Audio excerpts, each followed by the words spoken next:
साथी हमारे चले गए हम भी चालन हार। कोई कागज में बाकी रह रही ताते लगी है वार।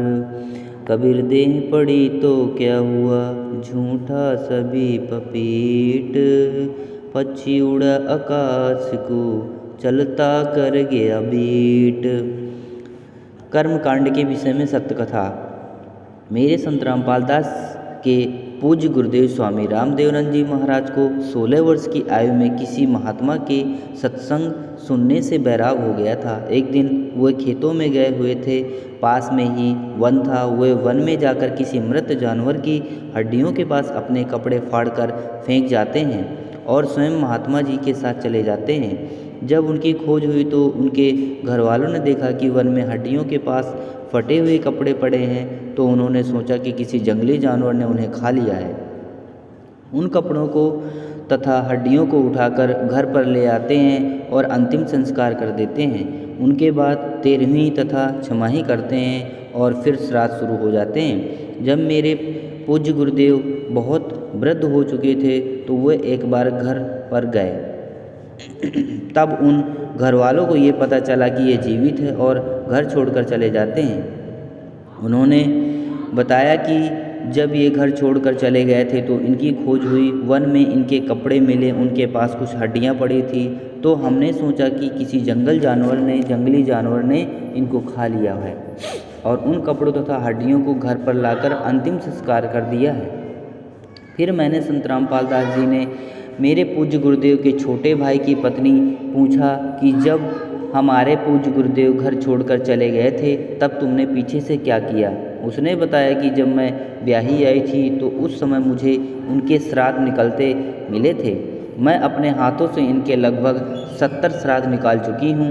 उसने बताया कि जब घर में कोई नुकसान हो जाता है, जैसे कि भैंस का दूध ना देना, थन खराबी आ जाना, कोई और नुकसान हो जाना आदि, तो हम सयानों से बूझा फड़वाते थे के लिए जाते थे।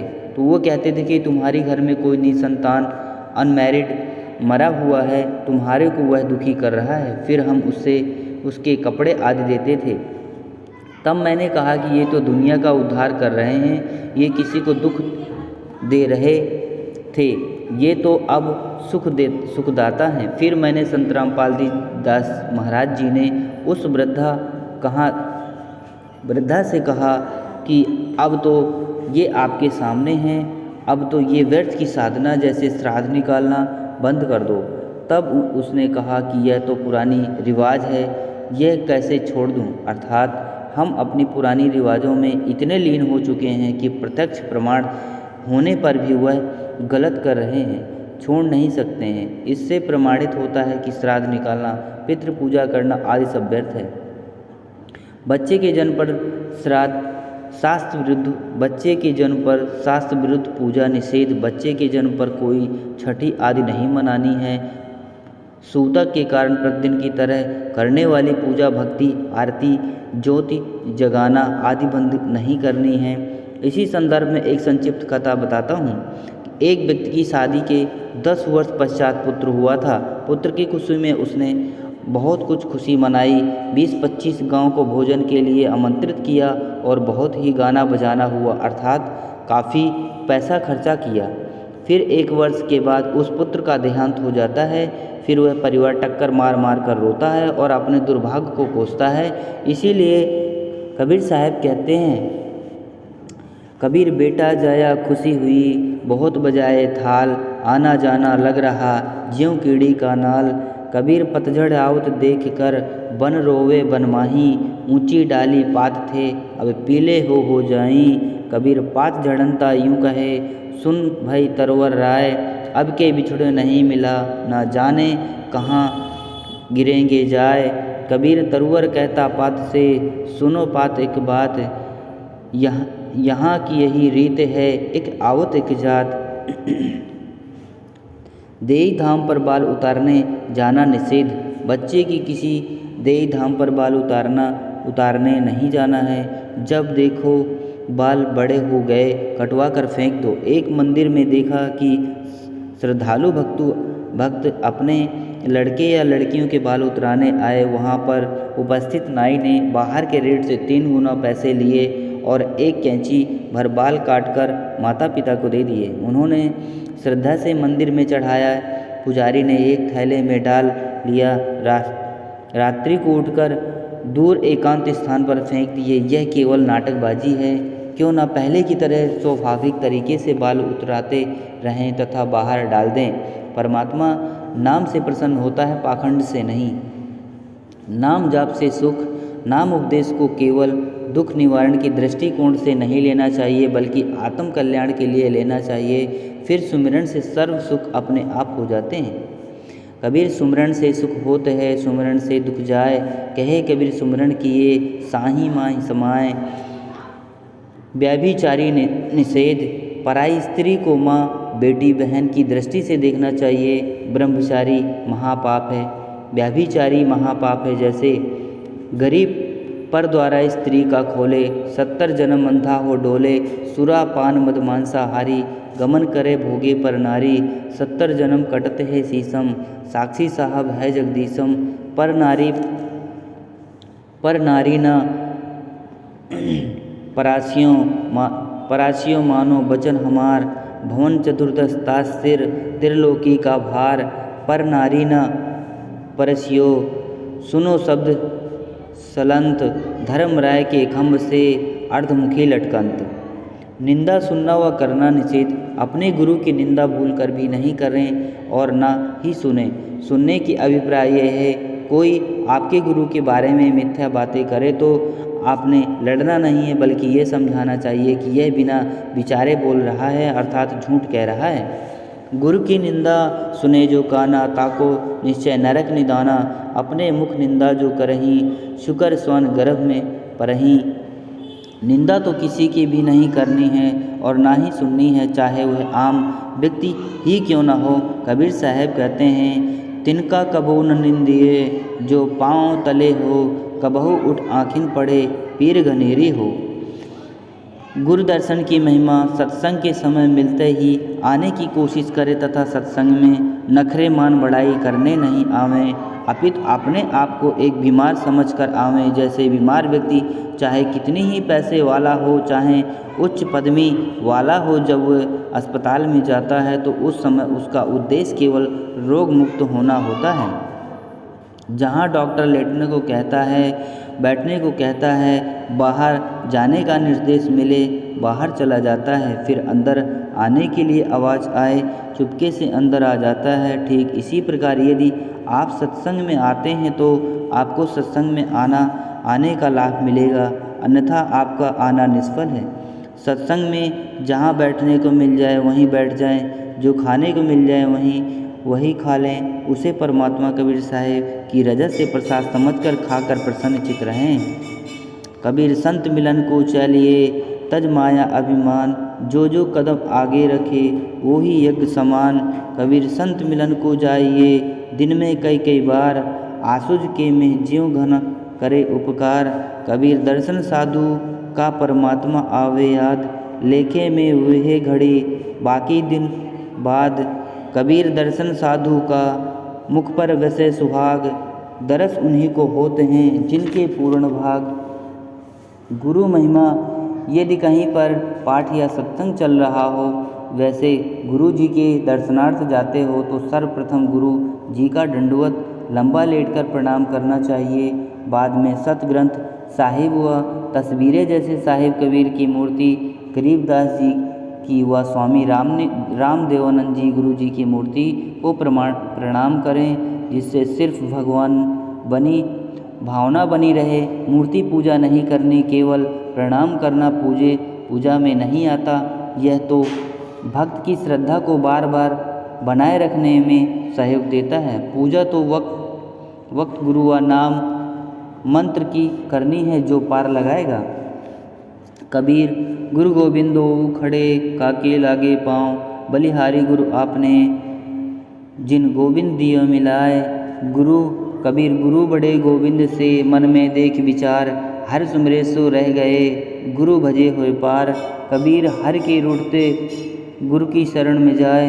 कबीर गुरु जैसे रूठता हर नहीं होत सहाय। कबीर 7 समुद्र की मसी करूं लेखनी करूं बन राय। धरती कागज करूं गुरु बिन लिखा न जाए।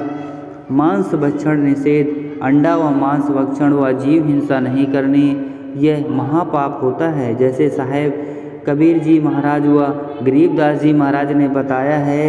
कबीर जीव हने हिंसा करे प्रगट पाप सिर होए। निगम पुनि ऐसे पाप ते भित गया नहीं कोय। कबीर तिल भर मछली खाए के कोटि गऊ दे दान। काशी करत ले मरे तो भी नरक निदान। कबीर बकरी पाती खाते हैं ताकि काढ़ी खाल। जो बकरी को खाते हैं तिनका कौन हवाल। कबीर गला कटी कलमा भरे किया कहे हलाल। साहेब लेखा मांगसी तब होसी कौन हवाल। कबीर दिन को रोजा रहते हैं रात हनत है गाय। यह खून व बंदगी कबहूँ क्यों सुखी सुखदाय। कबीर कबीराते पीर है जो जाने पर पीर। जो पर पीर न जानही सो काफिर बेपीर। कबीर सुख कबीर खूब खाना है खिचड़ी माही पर टूक लोन। मांस पराया खाए के गला कटावे कौन। कबीर मुसलमान मारे करदासो हिंदू मारे तलवार। कहे कबीर दोनों मिले ज्यों यम के द्वार। कबीर मांस आहारी मानो प्रत्यक्ष राक्षस जानी। ताकि संगति मत करे होई भक्ति में हान। कबीर मांस खाए तो ढेर सब मद पीवे सो नीच। कुल की दुर्मति पर रहे राम कहे सो ऊँच। कबीर मांस मछली खाते हैं सुरापान से हेत। ते नर के जाही माता पिता समेत। कबीर जीव हिंसा जो करत हैं या आगे क्या पाप। कटत जुनी जिहान में सिंह भेड़िया और सांप। फोटे बकरे मुर्गे ताही लेखा सभी लेत गोसाई। मृग मोर मारे मनता अचराचर हैं जीव अनंता। जिभ्या स्वाद हिते प्राणा नीमा नाश गया हम जाना। तीतर लावा बुटेरी चिड़िया खूनी मारे बड़े अगड़िया। अदले बदले लेखे लेखा समझ देख सुन ज्ञान विवेका। गरीब शब्द हमारा मानियो और सुनते हो नर नारी।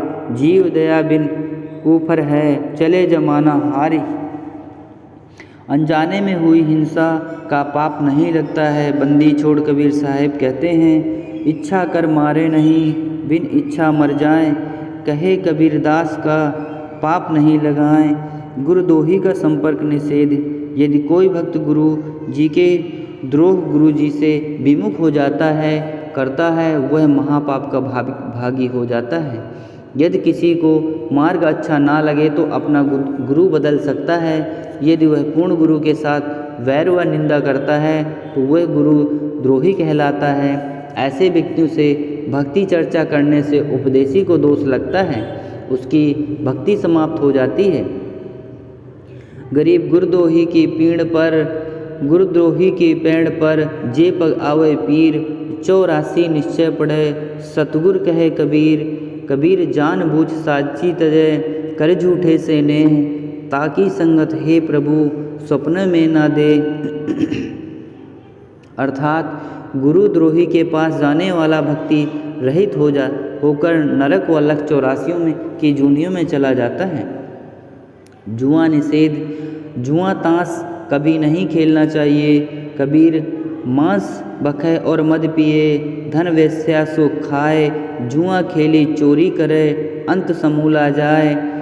नाच गाना निषेध। किसी भी प्रकार के खुशी के अवसर पर नाचना हुआ अश्लील गाने गाना भक्ति भाव के विरुद्ध है।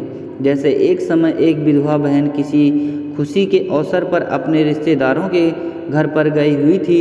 सभी खुशी से साथ नाच गा रहे थे परंतु वो बहन एक तरफ बैठकर प्रभु चिंतन में लगी हुई थी। फिर उसके रिश्तेदारों ने उससे पूछा कि आप ऐसे क्यों निराश बैठे हो। आप भी हमारे की तरह नाचो गाओ और खुशी मनाओ। इस पर वह बहन कहती है कि किस की खुशी मनाऊं। मुझ विधवा का एक ही पुत्र था वह भी भगवान को प्यारा हो चुका है। अब क्या खुशी है मेरे लिए ठीक इसी प्रकार इस काल के लोग के प्रत्येक व्यक्ति की स्थित है। यहाँ पर गुरु नानक देव जी की बाणी है, ना जाने काल की डारे किस विधि ढल पासावे, जिना दे सिरते मौत खुड़क दी उन्हानु केड़ा वासावे, साध मिले सड़ साधी उन्दी बिछड़दा दिल गिरी रे, अगदे नानक सुनो जिहाना मुश्किल हाल फकीरे वे। कबीर साहब जी महाराज कहते हैं कि कबीर झूठे सुख को सुख कहे, मान रहा मनमोद सगल चबीना काल का, कुछ मुख में कुछ गोद। कबीर बेटा जाया खुशी हुई बहुत बजाए थाल, आवन जाना लग रहा ज्यों कीड़ी का नाल। विशेष स्त्री तथा पुरुष दोनों ही परमात्मा प्राप्ति के लिए अधिकारी हैं। स्त्रियों को मासिक धर्म के दिनों में भी अपनी दैनिक पूजा, ज्योति लगाना आदि बंद नहीं करनी चाहिए। ना ही किसी के देहांत या जन्म पर भी दैनिक पूजा कर्म बंद नहीं करना चाहिए। नोट: जो भक्तजन इन 21 सुस्त्रीय आदेश का पालन नहीं करेगा उसका नाम समाप्त हो जाएगा। यदि अनजाने में कोई गलती हो जाती है तो वो माफ़ हो जाती है, और यदि जानबूझकर कोई गलती की है तो वह भक्त नाम रहित हो जाता है। इसका समाधान यही है कि गुरुदेव जी की क्षमा याचना करके दोबारा नाम उपदेश लेना होगा। परमेश्वर कबीर साहब के असंग ब्रह्मांडों का लघु चित्र। अनामी लोक। इस लोक में कबीर साहब अनामी पुरुष रूप में रहते हैं, यहाँ अकेले हैं। अगम लोक। इस लोक में भी कबीर साहब अगम पुरुष रूप में रहते हैं। अलख लोक। इस लोक में भी कबीर साहब अलग पुरुष का रूप में रहते हैं। सृष्टि रचना। सूक्ष्म वेद से निष्कर्ष रूप सृष्टि रचना का वर्णन। प्रभु मेरी आत्माएं प्रथम बार निम्न सृष्टि की रचना को पढ़ेंगे तो ऐसे लगेगा जैसे दंत कथा हो, परंतु सर्व पवित्र सद्ग्रंथों से प्रमाण को पढ़कर दांतों तले उंगली दबाएंगे कि यह वास्तविक अमृत ज्ञान कहाँ छुपा हुआ था। कृपया धैर्य के साथ पढ़ते रहिए तथा इस अमृत ज्ञान को सुरक्षित रखिए। आपकी 101 पीढ़ी तक काम आएगा। पवित्र आत्माएं कृपया सत्यनारायण अविनाशी प्रभु सत्पुरुष द्वारा रचित सृष्टि रचना का वास्तविक ज्ञान पढ़ें। नंबर 1, पूर्ण ब्रह्मा। इस सृष्टि रचना में सत्पुरुष सतलोक का स्वामी प्रभु, अलख पुरुष अलख लोक का स्वामी प्रभु, अगम पुरुष अगम लोक का स्वामी तथा अनामी पुरुष अनामी अहक लोक का स्वामी प्रभु। तो एक ही पूर्ण ब्रह्मा है जो वास्तव में अविनाशी प्रभु है, जो भिन्न भिन्न रूप धारण करके अपने चारों लोक में रहता है, जिसके अंतर्गत असंख्य ब्रह्मांड आते हैं। नंबर 2, पर ब्रह्मा एक लोक 7 संख ब्रह्मांड का स्वामी प्रभु है। यह अक्षर पुरुष भी कहलाता है, परंतु एक तथा इसके ब्रह्मांड भी वास्तव में अविनाशी नहीं है। नंबर 3, ब्रह्मा यह केवल 21 ब्रह्मांड का स्वामी प्रभु है। इसे क्षर पुरुष ज्योति निरंजन काल आदि उपमा से जाना जाता है। यह तथा इसके सर्व ब्रह्मांड नाशवान है। उपरोक्त तीनों पुरुष प्रभुओं का प्रमाण पवित्र श्री मद् भगवद गीता अध्याय 15 श्लोक 16-17 में भी यही है। 4, ब्रह्मा इसी ब्रह्मा का ज्येष्ठ पुत्र, विष्णु मध्य वाला पुत्र तथा शिव अंतिम तीसरा पुत्र है। ये तीनों ब्रह्मा के पुत्र केवल एक ब्रह्मांड के एक विभाग गुण के स्वामी प्रभु हैं तथा नाशवान हैं। विस्तृत विवरण के लिए कृपया पढ़ें निम्नलिखित सृष्टि रचना। कबीर परमेश्वर ने सूक्ष्म वेद अर्थात कबीर वाणी में अपने द्वारा रची सृष्टि का ज्ञान स्वयं ही बताया है, जो निम्नलिखित है। सर्वप्रथम केवल एक स्थान आगामी अनामय लोक था, जिसे अहक लोक कहते भी कहा जाता है। पूर्ण परमात्मा उस अनामी लोक में अकेले रहता था। उस परमात्मा का वास्तविक नाम कबीर अर्थात कबीर परमेश्वर है। सभी आत्माएं उस पूर्ण धनी के शरीर में समाई हुई थी। इसी कबीर देव का उपमात्मक पद्मी का नाम अनामी पुरुष है।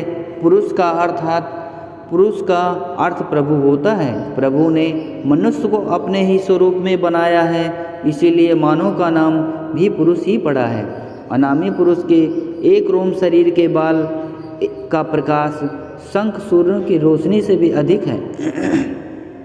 विशेष जैसे किसी देश के आदरणीय प्रधानमंत्री जी का शरीर का नाम तो अन्न होता है तथा पद उपमात्मक पदवी का नाम प्रधानमंत्री होता है। कई बार प्रधानमंत्री जी अपने